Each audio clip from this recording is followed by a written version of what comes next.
والذین یدعون ربهم بالغداة والعشی یریدون وجہہ۔ اے محمد صلی اللہ علیہ وسلم، ان لوگوں کو آپ اپنے سے دور نہ کریں جو صبح و شام اللہ کا ذکر کرتے ہیں اور اللہ کی رضا کے متلاشی ہیں، اللہ کو راضی کرنے والے ہیں۔ اس وقت ایک صحابی کہتے ہیں ہم 6 بندے مسلمان تھے، ان 6 کے بارے میں اللہ نے حضور کو حکم فرمایا کہ آپ نے ان کو اپنے سے دور نہیں کرنا۔ اللہ نے یہ بھی فرمایا کہ یہ صبح و شام اللہ کا ذکر بھی کرتے ہیں، اور اللہ نے یہ بھی فرمایا کہ یہ اللہ کی رضا کے متلاشی ہیں، یہ ریاکار لوگ نہیں ہیں۔ ان 6 شخصیات میں نے 2 شخصیات کا نام عرض کرنا ہے۔ ایک شخصیت کا نام حضرت ابو بکر صدیق رضی اللہ تعالی عنہ ہے، اور دوسری شخصیت کا نام عبداللہ بن مسعود رضی اللہ تعالی عنہ ہے۔ اللہ نے فرمایا کہ حضور آپ نے اپنے آپ کو ان سے دور نہیں کرنا، یہ اللہ کا ذکر بھی کرتے ہیں اور یہ اللہ کی رضا کے متلاشی بھی ہیں۔ پوری امت کو بھی سبق مل گیا کہ ہم نے بھی ان سے دور نہیں ہونا نا۔ جب حضور کو حکم ہے کہ آپ نے ان کو اپنے سے دور نہیں کرنا، تو ہم نے بھی ان کو اپنے سے دور نہیں کرنا، ہم نے بھی اپنے کو ان سے دور نہیں کرنا۔ میں نے فقط چند باتیں عبداللہ بن مسعود رضی اللہ تعالی عنہ پہ عرض کرنی ہے۔ اللہ نے فرمایا آپ نے ان کو اپنے آپ سے دور نہیں کرنا، اپنے قریب ہی رکھنا ہے۔ یہ عبداللہ بن مسعود رضی اللہ تعالی عنہ کلمہ پڑھا، مسلمان ہوئے، کسی کی بکریاں چلا رہے تھے۔ نبی اکرم صلی اللہ علیہ وسلم کا گزر ہوا، حضرت ابوبکر صدیق بھی ساتھ تھے۔ بکریوں میں سے ایک بکری مانگی کہ ایک بکری دیں، اس کا دودھ نکال کر دیں، ہم نے دودھ پینا ہے۔ ان نے عرض کیا کہ میں نہیں دے سکتا، یہ میری بکریاں نہیں ہیں، یہ فلاں بندے کی بکریاں ہیں، میرے لیے ان کا دودھ دینا یا بکری دینا جائز نہیں ہے۔ آپ نے فرمایا کوئی ایسی بکری دے دو جو گاگن بھی نہ ہو، دودھ بھی نہ دیتی ہو۔ ایک بکری انہوں نے دی، جس کے تھنوں کو ہاتھ لگایا اللہ کا نام لے کر، تو اس کے تھنوں میں دودھ اتر آیا، دودھ دوہا گیا، حضور علیہ السلام نے پیا، صدیق اکبر نے پی لیا۔ یہ اسی وقت حضور کی خدمت میں حاضر ہوئے، کلمہ پڑھا، پھر نبی کریم صلی اللہ علیہ وسلم کی خدمت میں رہنے لگے۔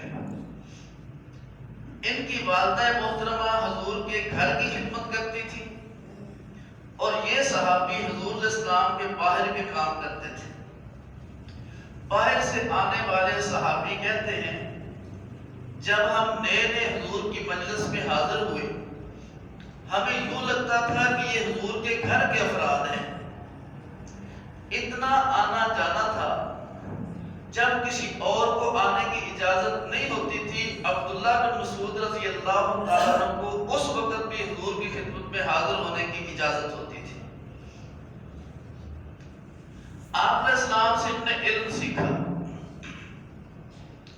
حضور علیہ السلام سے قرآن کریم سیکھا۔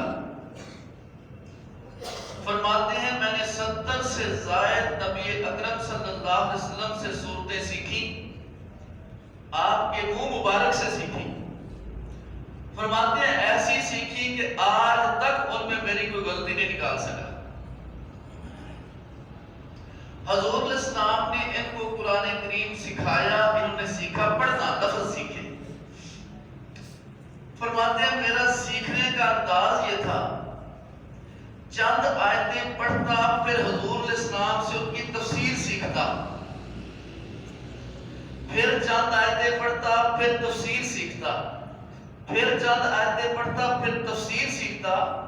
میں نے اللہ کے نبی علیہ السلام سے اس طرح قرآن کریم کو سیکھا۔ حضور علیہ السلام نے سکھایا، سکھانے کے بعد نبی نبی اکرم صلی اللہ علیہ وسلم نے ان کے امتحان لیا.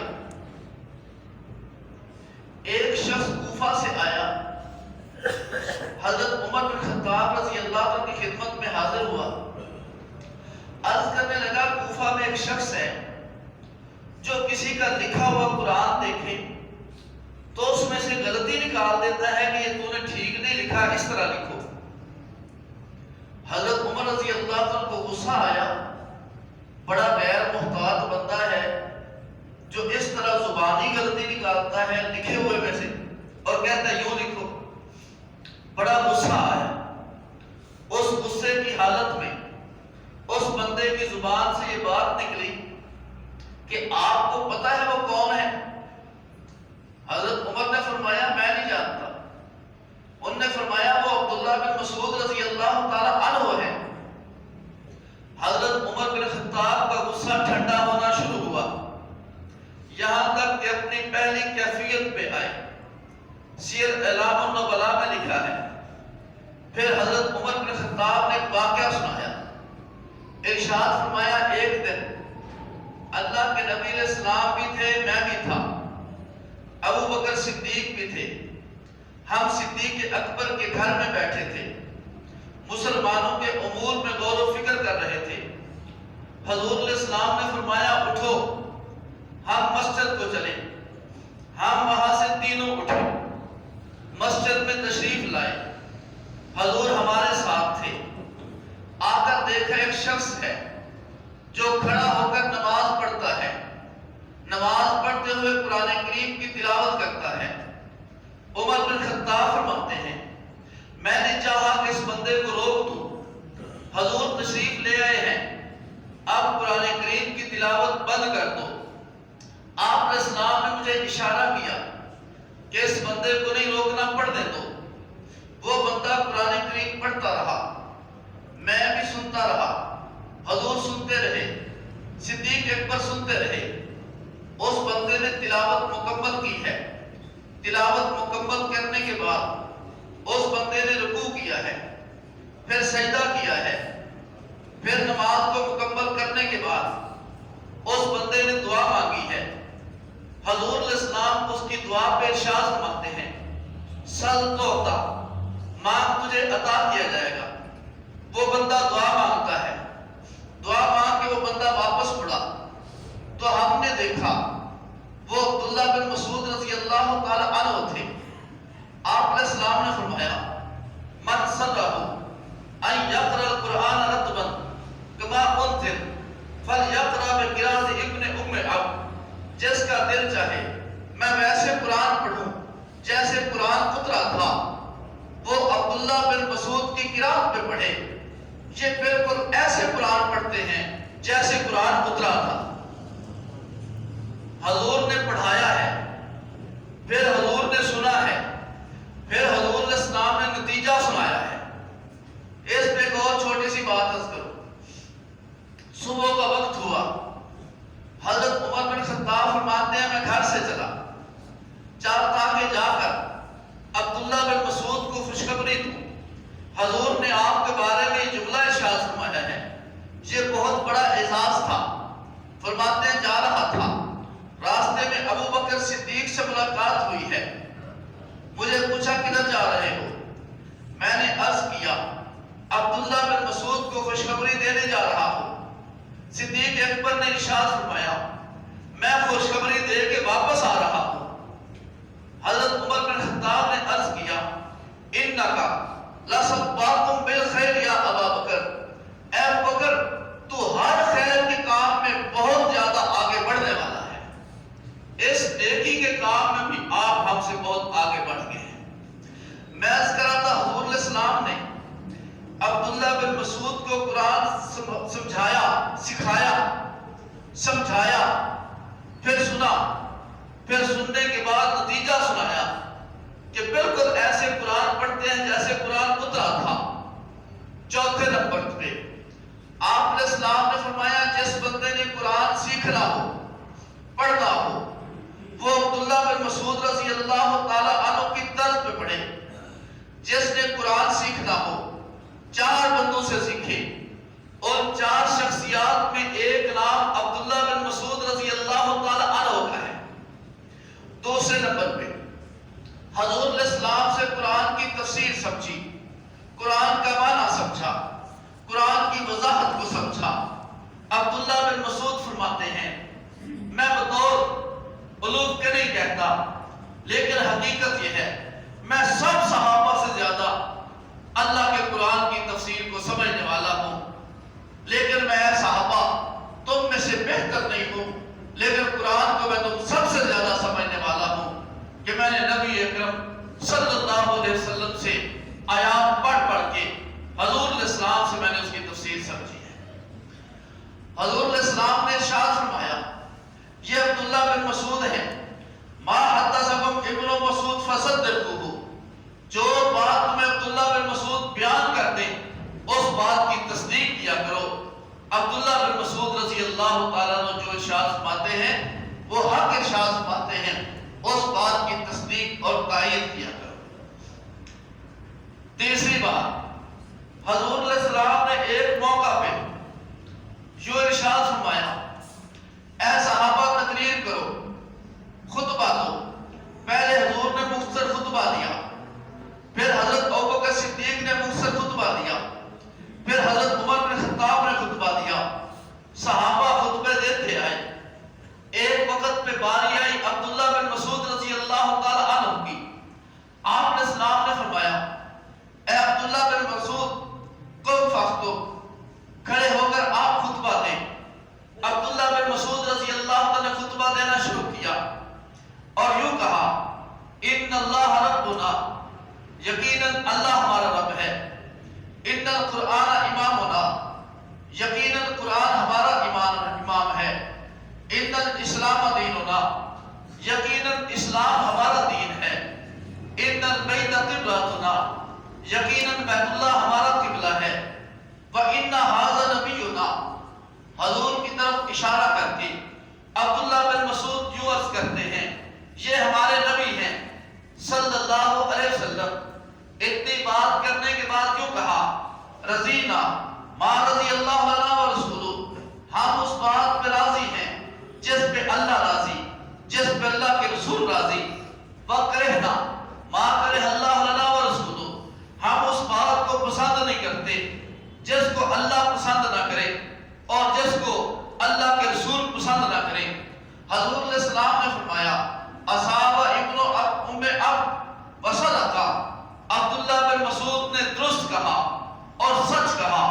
پھر حضور علیہ السلام نے فرمایا، رضیت لامتی ما رضی اللہ لامتی وابن ام اب، میں اپنی امت کے لیے اس بات کو پسند کرتا ہوں جس کو اللہ پسند کرے اور عبداللہ بن مسعود پسند کرے۔ وَقَرِحْتُ لِأُمَّتِي مَا كَرِهَ اللَّهُ لِأُمَّتِي وَابْنُ أُمِّ اب، میں اپنی امت کے لیے اس چیز کو پسند کرتا ہوں، اس چیز کو پسند نہیں کرتا جس کو اللہ پسند نہ کرے اور عبداللہ بن مسعود پسند نہ کرے۔ حضور علیہ السلام نے قرآن کے الفاظ سکھائے ہیں، پھر سنے ہیں، نتیجہ سنایا، امت کو فرمایا ان سے سیکھو۔ حضور نے اپنے ارشادات سکھائے ہیں، تفسیر سکھائی ہے، پھر امت کو فرمایا عبداللہ بن مسعود جو بیان کرتے اس کو قبول کرو۔ حضور نے پھر تزکیہ کیا، تزکیہ کرنے کے بعد آپ علیہ السلام نے فرمایا جو ان کو پسند ہے وہ مجھے پسند ہے، جو ان کو پسند نہیں ہے وہ مجھے پسند نہیں ہے۔ حضور علیہ السلام نے قرآن کی تلاوت کی بھی تصدیق کی ہے، آپ علیہ السلام نے ان کی حدیث کی بھی تصدیق کی ہے، آپ علیہ السلام نے ان کے عمل کی بھی تصدیق کی ہے، اور مصطفیٰ علیہ السلام دنیا میں جس مقصد کے لیے تشریف لائے، حضرت ابراہیم علیہ السلام نے جو دعا کی تھی ان میں پہلا کام یتلو علیہم آیاتک، قرآن کی تلاوت، وَيُعَلِّمُهُمُ الْكِتَابَ وَالْحِکْمَةَ، قرآن و سنت کی تعلیم ہے، وَيُزَکِّیہم، اور تزکیہ اس پہ عمل کرانا ہے۔ تینوں چیزوں کی تصدیق نبی اکرم صلی اللہ علیہ وسلم نے کر کے امت کو بتا دیا۔ میں نے نمونے کے طور پہ ایک صحابی کا نام عرض کیا، ورنہ الفاظ قرآن ہو وہ بھی صحابہ سے سمجھیں گے، مطلب اور تفسیر قرآن ہو وہ بھی صحابہ سے سمجھیں گے، اگر عمل کو دیکھنا ہے وہ بھی صحابہ سے سمجھیں گے۔ اگر اس طرز پہ ہے وہ اللہ کی رضا والا عمل ہے، مصطفیٰ کی رضا والا عمل ہے،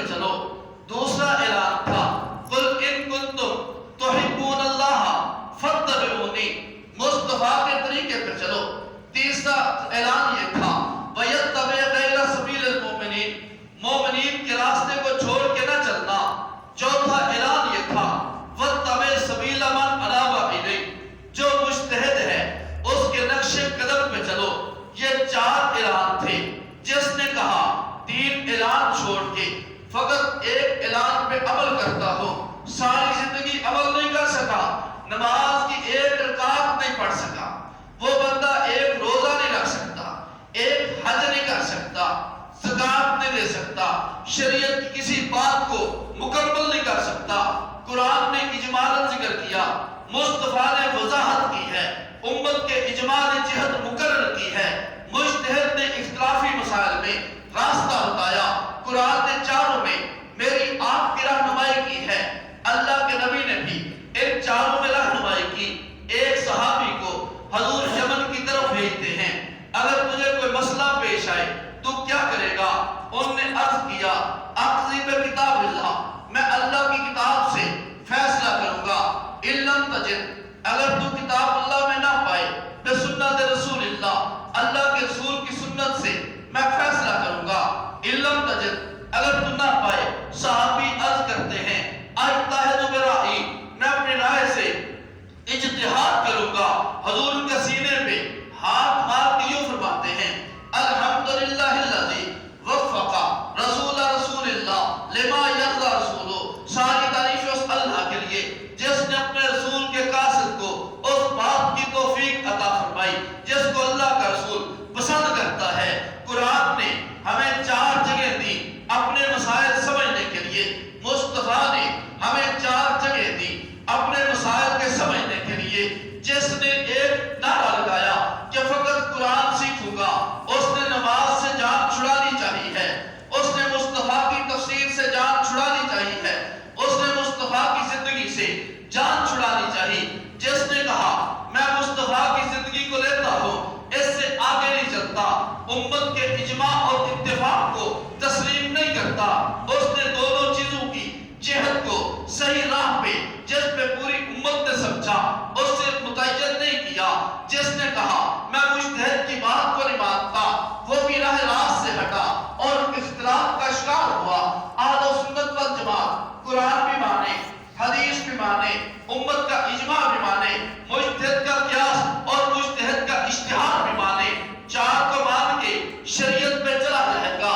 ایک مسئلہ تو یہ تھا ہم نے کن دلیلوں کو لینا ہے، لیکن دور چلتا رہا، فتنے بڑھتے گئے، میری بہت توجہ فرمائے، فتنے بڑھتے گئے، یہاں تک کہ میرے مصطفیٰ جب دنیا میں تشریف لائے اور آگے لا الہ الا اللہ کا اعلان کیا، مکے کے کفار نے کہا یہ آپ کا اعلان ٹھیک نہیں، آؤ صلح کر لیں، آؤ اتحاد و اتفاق پیدا کر لیں، ہمارے چند عقائد تم لے لو، تمہارے چند عقائد ہم لے لیتے ہیں، ہمارے چند مسائل تم لے لو، تمہارے چند مسائل ہم لے لیتے ہیں۔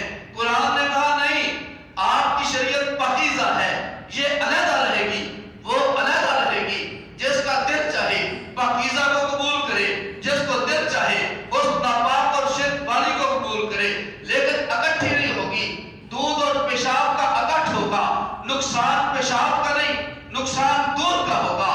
پاکیزگی اور پلیدی جب اکٹھی ہوگی، نقصان پاکیزگی کا ہے، پلیدی کا نقصان نہیں ہے۔ مصطفیٰ نے بھی اس کو قبول نہیں کیا، ہمارے اللہ نے بھی اس کو قبول نہیں کیا۔ بات آگے چلی، ایک دور آیا، اکبر بادشاہ نے کہا 1000 سال اسلام کا مکمل ہو چکا ہے۔ جب 1000 سال مکمل ہو چکا، یہ نعوذ باللہ پوشیدہ ہو چکا ہے، اب نیا دین لایا جائے۔ اس نے یہودی پکڑا، چند مسئلے اس سے لیے، عیسائی پکڑا، چند مسئلے اس سے لیے، ہندو پکڑا، چند مسئلے اس سے لیے، سب کے لے کر ایک دین تیار کیا۔ دین کا نام دین اکبری رکھا، کلمہ ایجاد ہوا، لا الہ الا اللہ، اکبر خلیفہ اللہ، یہ کلمہ چلنے لگا۔ بادشاہ وقت نے نماز پہ پابندی لگا دی، روزے پہ پابندی لگا دی، حج پہ پابندی ہے، زکات پہ پابندی ہے، مصطفیٰ کی زندگی پہ پابندی ہے۔ دور چلا، مجدد الف ثانی رحمت اللہ علیہ تشریف لائے، انہوں نے اکبر کے بیٹے پہ محنت کی، اس بیٹے کا ذہن بنا، اس بیٹے کی حکومت آئی، اس نے پابندیاں اٹھا دی۔ جب پابندیاں اٹھی، نماز شروع ہو گئی، روزہ شروع ہو گیا، حج زکات شروع ہو گئی، مسجد آباد ہوئی،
قرآن کی تفسیر پڑھیں لیکن استاد سے، ہم حدیث پڑھیں لیکن استاد سے، ہم فقہ پڑھیں لیکن استاد سے. جیسے آپ کی میٹر کا کوئی اعتماد نہیں جب تک کسی اسکول سے آپ کو سند حاصل نہ ہو، آپ کے استاد کا عطا پتہ نہ ہو، ایسے دین میں بھی کوئی چیز قبول نہیں جب تک سمجھانے والا نہ ہو. حضرت آدم علیہ السلام سے لے کے آج تک کسی دور میں اکیلا نبی نہیں آیا، کسی دور میں اکیلی کتاب نہیں آئی. دونوں چیزیں آئی ہیں، کتاب بھی ہے، سمجھانے والا بھی ہے. اگر آج کے دور میں بھی ہم کتاب سمجھانے والے سے سمجھیں گے تو راہ راست ہے، صراط مستقیم ہے. اپنی مرضی سے چلیں گے تو صراط مستقیم نہیں ہے. اللہ تبارک و تعالی راہ راست پر چلنے کی توفیق عطا فرمائے. وآخر دعوانا